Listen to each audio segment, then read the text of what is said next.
Incharge బండి రమేష్ గారికి, line Baburao గారికి, మన్నే సతీష్ గారికి, ప్రవీణ గారికి, మన కన్నయ్య గారికి, ఈ సంఘాలకి ఇంతమందికి ఏర్పాటు చేసినటువంటి మన చంద్రబాబు గారికి, వారి బృందానికి, సత్యనారాయణ గారికి, సీతారామయ్య గారికి, డిప్యూటీ కమిషనర్ గారికి, వేదిక మీద ఉన్నటువంటి ప్రతి ఒక్కరికి పేరు పేరు నా ధన్యవాదాలు తెలుపుతున్నాను. నా జీవితం అయితే కమ్మ సంఘంతో ముడిపడి, కమ్మ కులానికి ముడిపడదు, అంత బయటకైతే కరెక్ట్. ఏ విధంగా అంటే మన కులం చాలా గొప్పది. కమ్మ కులం కమ్మహరి కులం.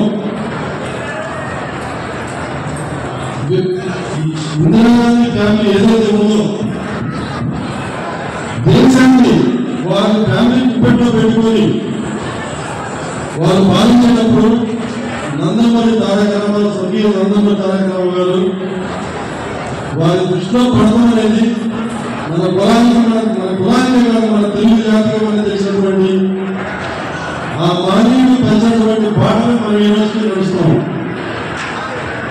అదేవిధంగా ఎంత పెద్ద భూమి ఎదురొచ్చినా సరే గుండె దగ్గరతో నిలబడినటువంటి మన స్వర్గీయ పండాల నరేంద్ర గారు కూడా మన జాతిలో పుట్టుకోలేదు మన అదృష్టం. నేను నాకు కార్పొరేట్ సీట్, నేను హైదరాబాద్ కార్పొరేట్ ఉన్న ప్రజలు ఒక చిన్న మారుమూల పల్లెటూరులో పెట్టుకునేవాడిని. అది గుంటూరు దగ్గర ఒక చిన్న విలేజ్ విజయపడింది. స్కిల్స్ అన్ని కూడా మన ట్రెడిషనల్ స్కిల్స్ అన్ని కూడా ఎంతో ఇంట్రెస్ట్ నేర్పిస్తున్నాం పిల్లలకి. అది ఇంపార్టెంట్, అది ఎంకరేజింగ్ ఇంపార్టెంట్. అయితే యాజ్ ఎ కార్డియాలజిస్ట్ ఇంకొక స్కిల్ కూడా పిల్లలకి నేర్పించాలి. పిల్లలే కాదు, అందరూ నేర్చుకోవాల్సిన స్కిల్ ఒకటి.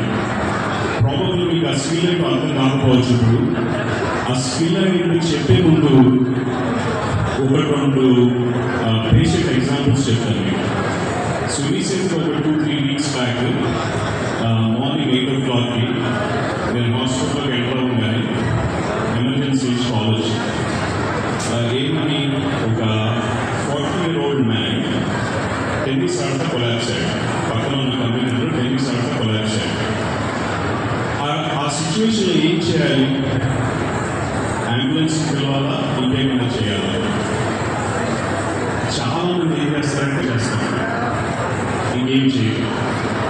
ఇంకొక ఎగ్జాంపుల్ చెప్తాను. ఇది 2-3 months బ్యాక్ జరిగింది. ఒక 23 సంవత్సరాల అబ్బాయి ఇంటి దగ్గర మార్నింగ్ లేచి బ్రష్ చేసుకుంటే కొలాప్స్ అయ్యారు. అప్పుడు ఏం చేయాలి? పేరెంట్స్ ఏం చేయాలి? అంబులెన్స్ నుంచి వెయిట్ చేయాలా, ఇంకేమైనా చేయాలి?